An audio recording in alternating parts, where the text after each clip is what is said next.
মইৰাবাৰী হাছাত অবৈধভাৱে গঢ়ি উঠা বজাৰ উচ্ছেদৰ দাবীত ৰাইজৰ প্ৰতিবাদ। মৰিগাঁৱৰ মইৰাবাৰীৰ হাছাৰত প্ৰশাসনৰ অজ্ঞাতে নীতি বহিৰ্ভূতভাৱে গঢ়ি উঠা এখন বজাৰ পৰিণত হৈছে মৃত্যুদূতলৈ।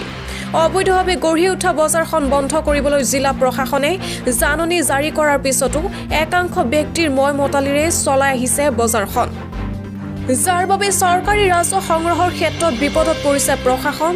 অবৈধভাৱে গঢ়ি উঠা বজাৰৰ বাবে হাছাৰত নিতৌ বৃদ্ধি পাইছে পথ দুৰ্ঘটনাৰ ঘটনা। দুৰ্ঘটনাৰ ফলত ইতিমধ্যে মৃত্যু হৈছে বহু কেইজন ব্যক্তিৰ, যাৰ পৰিপ্ৰেক্ষিতত জিলা প্ৰশাসনে অনুমোদন দিয়া হাছাৰা দৈনিক নতুন বজাৰলৈ স্থানান্তৰিত হ'বলৈ জাননী জাৰি কৰিছে প্ৰশাসনে। কিন্তু এটা দুষ্ট চক্ৰই নিজৰ মুনাফাৰ বাবে বজাৰখন স্থানান্তৰৰ ক্ষেত্ৰত দাদাগিৰি কৰাৰ অভিযোগ উত্থাপিত হৈছে। ইফালে সচেতন ৰাইজে দালাল চক্ৰটোৰ বিৰুদ্ধে প্ৰতিবাদ সাব্যস্ত কৰে। ইফালে ব্যক্তিগত ভূমিত অবৈধভাৱে গঢ়ি উঠা বজাৰখনক লৈ স্থানীয় ৰাইজৰ মন্তব্য। দুষ্ট চক্ৰটোৰ বিৰুদ্ধে বিহিত ব্যৱস্থা গ্ৰহণ কৰি অবৈধ বজাৰখন প্ৰশাসনে উচ্ছেদ কৰিব লাগে। News desk report, Batadrava live.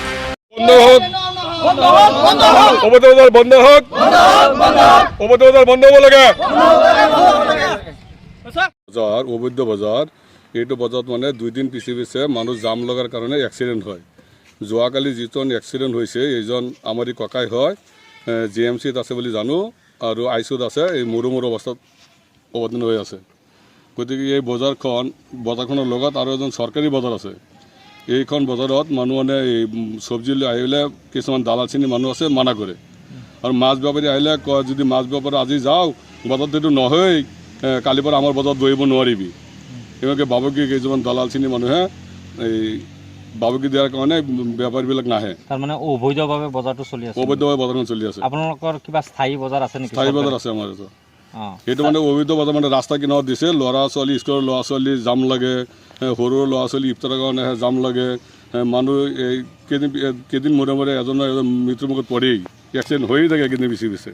আৰু কেইদিনমান আগত আমাৰ বৰ্তা এজন আছিলে ইয়াকুব আলী হাজি, এইজনে চাইকেল দি খুন্দিয়াই মাৰিলে, বাইক দি। আৰু যোৱাকালি এজন হৈছে, এইজন আজি এতিয়া GMCত আছে, আইচুত ভৰ্তি আছে, মৰু অৱস্থাত আছে। কি বিচাৰে? এতিয়া মই ক'ব বিচাৰিছোঁ, আমাৰ ৰাইজে বিচাৰি আছে যাতে আমাৰ যিখন এইটো হাছাৰা নতুন বজাৰ চৰকাৰী মাটি, এইখিনিত বজাৰখন হ'লে অলপ ভিতৰত আছে, মানুহ অলপ ছেফ থাকিব, এক্সিডেণ্টটো অলপ কম হ'ব বুলি মোৰ এটা সন্দেহ আছে। প্ৰশাসনে কিবা ব্যৱস্থা নলয় নেকি? প্ৰশাসনে কেইবাৰ অনুৰোধ কৰি কৈছে বজাৰত আহি, কেইবাৰ মানাও কৰিছে। সিহঁতে কাৰ জৰিয়তে বজাৰত চলাই আছে আমি নাজানো ছাৰ। প্ৰশাসনৰ কথা নামানে। কাৰোবাৰ ক্ষমতাত বলিয়ান নেকি? সেইটো ক'ব নোৱাৰোঁ ছাৰ। কিছুমান দালাল শ্ৰেণীৰ মানুহে ইমানে মানে সিহঁতে মানে লুটি কৰি আছে, আহিব নিদিয়ে। যিহেতু চৰকাৰী যিটো বজাৰ আপোনালোকে এইটো গোটেইখিনি কাগজ পাতি বা বিভাগীয় অৰ্ডাৰ আপোনালোকে পাইছে? অৰ্ডাৰ পাইছোঁ আমি। অলপ দেৰি হৈছে। সেইদিনা আমাৰ হেৰি ছাৰো আহিছিলে, কি নাম আছিলে আমাৰ, CO ছাৰ আহিছিলে। CO ছাৰে কৈ মেলি বুজাই গৈছে, তথাপিও নামানে সিহঁতে। OC ছাৰে বুজাই মেলি গৈছে, তথাপিও নামানে। সিহঁতে জোৰ জবৰদস্তি মানে চলাই আছে। আমি মানে DC ছাৰক এটা অনুৰোধ জনাওঁ, আৰু ASP ছাৰক অনুৰোধ জনাওঁ, আৰু আমাৰ CO ছাৰক এটা অনুৰোধ জনাওঁ যাতে আমাৰ যিটো স্থায়ী বজাৰ, নিজৰ চৰকাৰী বজাৰ, সেইখন বজাৰ ভাঙি এইখন বজাৰত আনি দিলে আমি ৰাইজ সন্তুষ্ট হ'ম আৰু আনন্দিত হ'ম। মানে চৰকাৰী যিখন ঠাই সেই ঠাইত আনি দিব লাগে।